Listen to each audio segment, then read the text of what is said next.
Topic genetically engineered insulin. तो genetic engineered insulin क्या होता है, जेनेटिक इंजीनियर्ड इंसुलिन हम कैसे यूज करते हैं, कैसे बनाया गया था, पहली बार किस कंपनी ने बनाया था, सारी की सारी चीजें समझेंगे बट वन बाय वन। तो चलिए स्टार्ट करते हैं। जेनेटिकली इंजीनियर्ड इंसुलिन, तो इंसुलिन क्या होता है? सबसे पहले तो ये क्वेश्चन आता है। इंसुलिन एक टाइप का हार्मोन है जो कि डायबिटीज को कंट्रोल करने के लिए रिस्पॉन्सिबल होता है बॉडी में। अगर इसकी बॉडी में कमी हो जाती है तो प्रॉपर ग्लूकोज ग्लाइकोजन में कन्वर्ट नहीं हो पाता है। अब अगर प्रॉपर ग्लूकोज ग्लाइकोजन में कन्वर्ट नहीं हो पाता है तो बॉडी में ग्लूकोज का लेवल धीरे धीरे धीरे धीरे बढ़ते रहता है। अब ब्लड में अगर उसका लेवल बढ़ रहा है तो वो थ्रू यूरिन के थ्रू हमारे बॉडी से डिस्चार्ज होना चालू हो जाता है। तो इस कंडीशन को बोला जाता है टाइप 1 डायबिटीज और क्या बोला जाता है, इंसुलिन डिपेंडेंट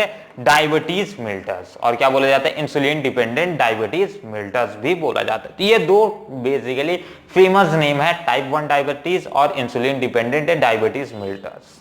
तो ये मेनली दो प्रोसेस कॉज करते हैं, ये दो डिसीजेस कॉज करते हैं। समझ आया? चलो, तो मेन क्या है, इंसुलिन क्या है, इंसुलिन का फ्रेमिंग कैसा है ये समझते हैं अब। तो हमारा बॉडी किस कंडीशन में इंसुलिन प्रॉपर प्रिपेयर नहीं कर पाता है? तो हमारा बॉडी प्रॉपर इंसुलिन तब नहीं प्रिपेयर कर पाता है जब हमारे बॉडी में इंसुलिन प्रिपेयरिंग सीक्वेंसेस की प्रॉपर वर्क नहीं हो पाता है। ठीक है, इंसुलिन जो भी इंसुलिन डिपेंडेंट जो भी इंसुलिन प्रोडक्शन करते हैं जेनेटिक सीक्वेंस, उनका अगर प्रॉपर वर्किंग नहीं होता है तो हमारे बॉडी में इंसुलिन नहीं प्रोड्यूस होता आता है। इसके कारण पैंक्रियाटिक में, हमारे पैंक्रियाटिक्स में इंसुलिन नहीं प्रोड्यूस होता है, और इंसुलिन नहीं प्रोड्यूस होता है तो जिसके कारण हमारा बॉडी का ग्लूकोज ग्लाइकोजन में चेंज नहीं हो पाता और ग्लाइकोजन का लेवल नहीं बढ़ पाता है बॉडी में क्योंकि इस समय ग्लूकोज का लेवल बढ़ रहा है, ग्लूकोज का लेवल बढ़ रहा है तो ब्लड में बढ़ेगा और बाकी पूरा बॉडी से डिस्चार्ज होगा जो अपने को नहीं चाहिए। ठीक, तो इंसुलिन में मेनली 3 पार्ट्स होते हैं। एक होता है ए पेप्टाइड या फिर इसे ए चैन भी बोला जाता है, दूसरा बी पेप्टाइड जिसे बी चैन भी बोला जाता है, और तीसरा सी पेप्टाइड जिसे सी चैन भी बोला जाता है या फिर प्रो इंसुलिन भी बोला जाता है। कंप्लीटली तो ये 3 चीजों से मिलकर के एक इंसुलिन बना रहता है। बट ये ध्यान रखना, ये किस टाइप का इंसुलिन है, ये एक प्रो हार्मोनल इंसुलिन है। किस टाइप का इंसुलिन है? प्रो हार्मोनल इंसुलिन है। अभी ये पूरा तरह से प्रिपेयर नहीं हुआ है इसलिए हम इसे प्रो हार्मोनल बोल रहे हैं या फिर प्रो हार्मोन बोल सकते हो। प्रो हार्मोन इंसुलिन है अभी ये प्रो हार्मोन इंसुलिन। ठीक, तो अब इसका क्या है, ये प्रोसेस में आप देखो जो अपने पास ए चैन होता है मेनली ये एक फंक्शनल चैन है, और इसमें जो बी चैन है ये एक फंक्शनल चैन है, और बाकी जो सी पेप्टाइड है या फिर सी चैन है ये बिल्कुल भी फंक्शनल नहीं है। जो अपने पास ए पेप्टाइड होते हैं वो एक पेप्टाइड होते हैं वो करीब करीब 23 एमिनो एसिड से मिलकर के बने होते हैं, और जो अपने पास बी पेप्टाइड होता है वो 30 एमिनो एसिड से मिलकर बना होता है, और जो अपने पास सी पेप्टाइड होता है वो 33 एमिनो एसिड से मिलकर बना होता है। इसीलिए हम इसे क्या बोलते हैं, एक टाइप का पॉलीपेप्टाइडिक चैन भी बोलते हैं। क्या बोलते हैं, जस्ट इंक चेंज करते हैं, पॉलीपेप्टाइड चैन। यही प्रोसेस हम पहले भी पढ़ चुके थे।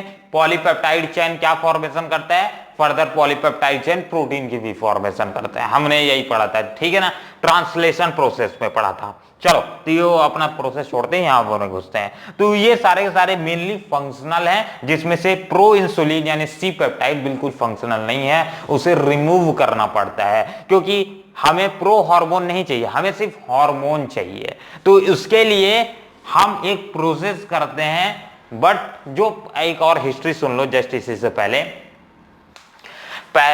जैसे ही जब ये प्रो इंसुलिन और ये सारा चीजों का कॉन्सेप्ट नहीं आया था उस समय हम जेनेटिकली इंजीनियर इंसुलिन को प्रिपरेशन नहीं करते थे। तो उससे पहले हम कैटल्स जैसे कि पिग हो गया, इनके पैंक्रियाज से हम इंसुलिन कलेक्ट करते थे और उस इंसुलिन को ह्यूमन में ट्रांसमिट करते थे। बट उसके कारण बहुत ज्यादा प्रॉब्लम क्रिएट होने लगती थी। कई लोगों का इम्यून सिस्टम वहां फंक्शनल कर जाता था और इम्यून सिस्टम फंक्शनिंग करने के कारण वो इंसुलिन उनकी बॉडी रिजेक्ट कर देती थी। ठीक, अब ये रिजेक्ट करने के कारण क्या, उनमें कोई इसका इफेक्ट नहीं तो मिलता था। तो इस कई लोगों के लिए सही था, कई लोगों के लिए खतरनाक था। ठीक है, इसके साइड इफेक्ट्स भी देखने को मिल जाते थे कई लोग इंसानों में। तो इसीलिए फिर 1980s में, करीब 1980s के वक्त ही एक कंपनी आई जिसका नाम है इली लिली कंपनी। इस इली लिली कंपनी ने ही पहला रिकम्बिनेंट इंसुलिन बना के दिया, पहला जेनेटिकली इंजीनियर्ड इंसुलिन बनाया। ये जेनेटिकली इंजीनियर्ड इंसुलिन किस टाइप का था? ये एकदम से ह्यूमंस के लिए परफेक्ट इंसुलिन था। उन्होंने देखो, नॉर्मल जो इंसुलिन होता है, उस नॉर्मल इंसुलिन जो होता है इसमें ए और बी प्रेजेंट रहता है, बट सी पेप्टाइड नहीं प्रेजेंट रहता है। और मेन यही प्रोसेसिंग में सबसे कठिन बात ये हो आती है कि दैट जो प्रॉपर फॉर्म में या फिर इसे मैच्योर फॉर्म में ले आना। मैच्योर फॉर्म में जो हमारे पास प्रो हार्मोन्स रहता है उसे हार्मोन्स में चेंज होना पड़ता है, और जो एक नॉर्मल फंक्शनिंग बॉडी है वो सी पेप्टाइड को इजीली रिमूव कर देती है, और जो हमारे पास ये दो पेप्टाइड्स हो जाते हैं, या सॉरी ये ए और बी पेप्टाइड हो जाते हैं। इस तरह से एक ए पेप्टाइड हो जाएगा, दूसरा बी पेप्टाइड, तो ये एक दूसरे से डाई सल्फर बॉन्ड के थ्रू यानी एस बॉन्ड के थ्रू एक दूसरे से अटैच हो जाते हैं और प्रॉपर फंक्शनिंग हमें इंसुलिन मिल जाता है। ठीक है, हमेशा ध्यान रखना, एक इंसुलिन एक पेप्टाइड दूसरे पेप्टाइड से किसके थ्रू जुड़ा होता है?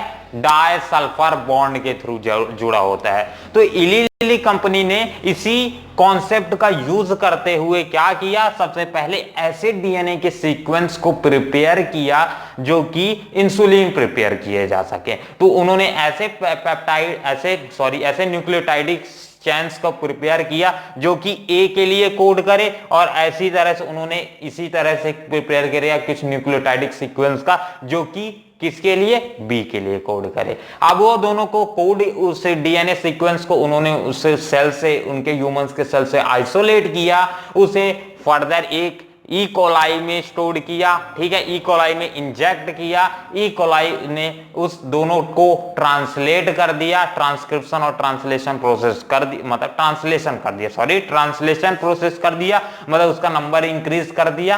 ठीक है, अब वहां से हम उसको आइसोलेट कर लेते हैं, सेपरेटली ए और बी को आइसोलेट कर लेते हैं, क्योंकि हमने क्या किया है, शुरू से ही ए बी के लेकर चला है। ठीक है, सी वाला तो कॉन्सेप्ट हटा दिया, क्योंकि सी को रिमूव करना बहुत ही हार्ड है।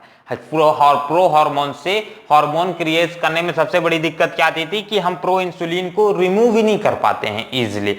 बट यहां पास इस कंपनी ने क्या किया, जस्ट ऐसा ही कॉन्सेप्ट का यूज किया जिसमें उन्होंने ए और डायरेक्ट बी को ही ले गया। अब ई कोलाई में उसका नंबर्स को इंक्रीज किया, उसके प्रोडक्ट्स क्रिएट किए। ठीक है, इंसुलिन क्रिएट किया, ए और ये किसका, ए पेप्टाइड और बी पेप्टाइड। अब ए पेप्टाइड और बी पेप्टाइड अभी तो इंसुलिन बने नहीं है, ए और पेप्टाइड और बी पेप्टाइड अभी इंसुलिन बने नहीं है, तो उसको फर्दर निकालने के बाद, वहां से आइसोलेट करने के बाद डाई सल्फर बॉन्ड से जोड़ दिया, दोनों को डाई सल्फर बॉन्ड से जोड़ दिया। अब डाई सल्फर बॉन्ड के साथ जोड़ने के बाद अब हमारे पास आ गया एक मैच्योर इंसुलिन। मैच्योर इंसुलिन को फर्दर ह्यूमंस के लिए टेस्टिंग की गई, एकदम से करेक्ट आया कि ये काम करेगा। तो काम करेगा तो इसे ह्यूमंस के लिए काम करवा दिया गया और ह्यूमंस के लिए एज अ इंसुलिन के लिए भेज दिया गया। अब मार्केटिंग की जाती है इली लिली कंपनी द्वारा। अब इली लिली कंपनी को पहला भैया अवार्ड मिल गया भैया कि भैया वाह वाह वाह, क्या इन्होंने इंसुलिन बनाया है, दुनिया का पहला रिकम्बिनेंट इंसुलिन यानी जेनेटिकली इंजीनियर इंसुलिन बनाने का किताब इली लिली कंपनी ने अपने नाम पे दर्ज करा लिया 1980s के वक्त में। तो चलो, तो ये है पूरी कहानी इंसुलिन की। आई थिंक सो वीडियो आपको काफी फाड़ू लगा होगा। अगर वीडियो अच्छा लगा होगा तो एक हिट तो बनता है, और मिलते हैं इसी के बाद जस्ट नेक्स्ट वीडियो में, जहां हम बात करेंगे और इसी से रिलेटेड टॉपिक्स। तब तक के लिए अपना ध्यान रखिए। जय हिंद, जय भारत।